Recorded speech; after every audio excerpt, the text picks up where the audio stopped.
ఓం నమ శివాయ. నేను మీ శ్రీనివాస్. భక్తి మార్గానికి స్వాగతం. అమర్నాథ యాత్ర చేద్దామని భావిస్తున్నటువంటి మన యొక్క భక్తి మార్గం ప్రేక్షకులు కానీ, మన హిందూ బంధువులు కానీ ఎవరైతే ఉన్నారో, ఇండియా ట్రావెల్స్ వారు మనకు ప్రతి సంవత్సరం కూడా అమర్నాథ యాత్రను అయితే ప్లాన్ చేయడం జరిగిందండి.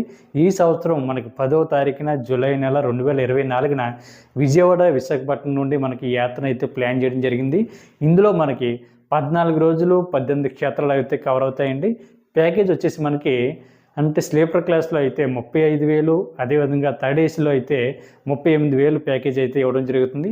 మన భక్తి మార్గం ఛానల్ పేరు ఎవరు చెప్తారో వీళ్ళకి ఒక ₹10 కూడా వీళ్ళు తగ్గించడం జరుగుతుంది. కాబట్టి మన భక్తి మార్గం ప్రేక్షకులు కానీ, లేదా మన హిందూ బంధువులు కానీ ఈ అవకాశాన్ని అందరూ కూడా వినియోగించుకుని అమర్నాథ యాత్ర అయితే చేసేటువంటి ప్రయత్నం చేయండి.